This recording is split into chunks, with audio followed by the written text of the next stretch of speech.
Welcome to the Scary Spirits Podcast. Please be advised that the presenters may use adult language and/or discuss adult situations.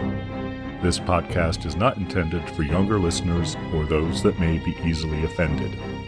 So, if you're ready, let's go.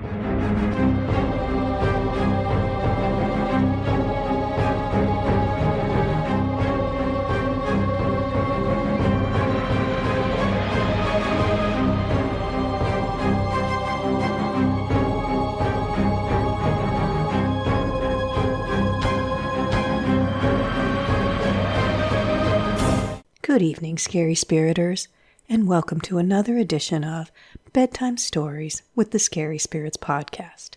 I'm your host, Karen, and we'll be talking about stories taken from the Scary Book of Valentine's Day Lore by Tim Rayborn. As you know, every culture has its own rituals, beliefs, and practices concerning romance. Even though humans are all pretty similar, the ways we express ourselves about sensitive topics such as love vary quite a lot around the globe. And here's one creepy example. Have you ever heard of China's ghost weddings? When it comes to marriage customs, the ghost wedding is an ancient ceremony found in several cultures around the world. It's especially common in China, where it's a tradition dating back more than 2,000 years. The ceremony is what you think it is, only there is more to the ritual.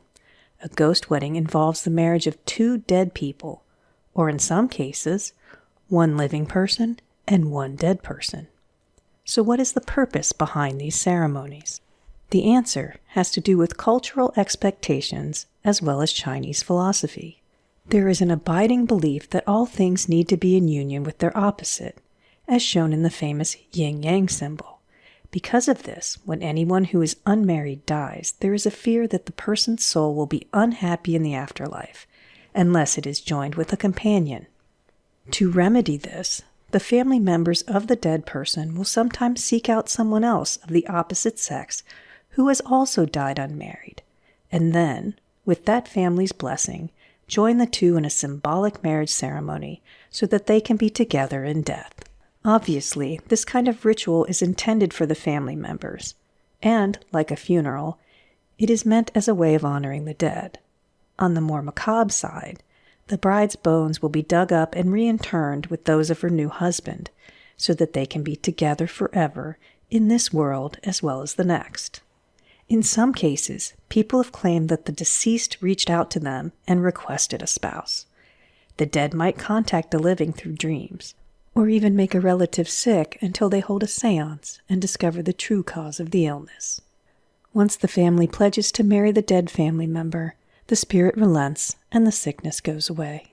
In China, there was a long-standing cultural belief that having an unwed daughter brought shame on the family.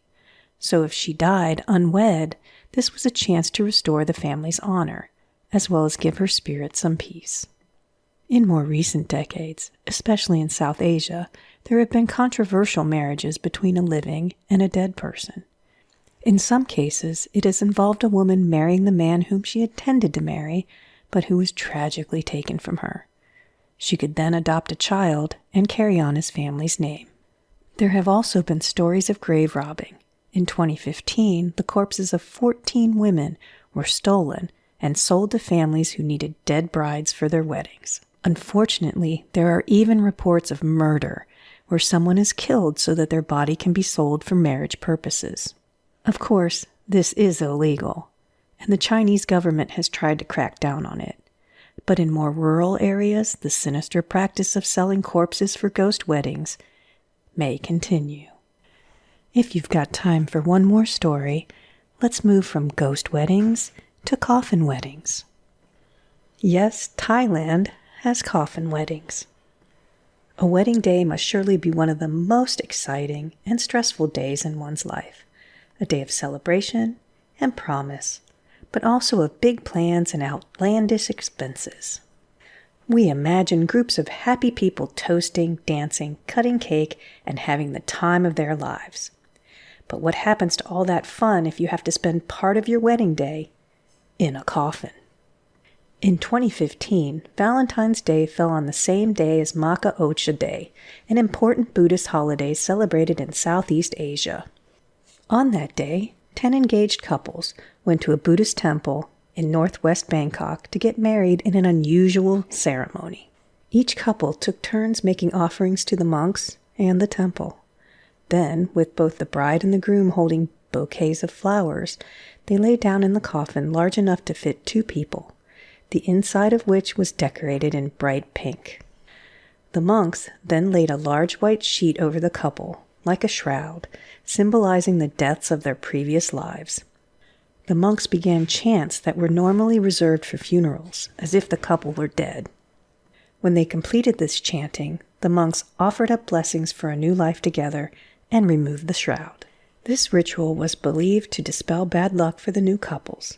They would be able to enjoy a life of love, happiness, and prosperity, and be free from anything that had plagued either of them in the past. The monks performed the ceremony for all 10 couples and sent them on their way. The abbot explained that this unusual ritual was a new practice that they'd never done before, but several couples liked the idea and wanted to die so that they could begin their new lives together. The ceremony also served as something of a somber reminder of the Buddhist philosophy that all things are subject to change. Nothing lasts forever, including a happy marriage. Eventually, one or the other partner will die, and the survivor will experience the pain and suffering that comes from loss. Indeed, much of Buddhist teaching is about easing suffering and finding true peace. The ceremony was meant to be a one-time event, but many people wanted to be married in the same way. In Thailand, at least, mingling death with the start of a new life together seems to be gaining popularity. And that concludes our bedtime stories for tonight. I hope you enjoyed listening all about ghost and coffin weddings. How wonderfully macabre. Thank you for letting me put you to sleep. Sweet dreams.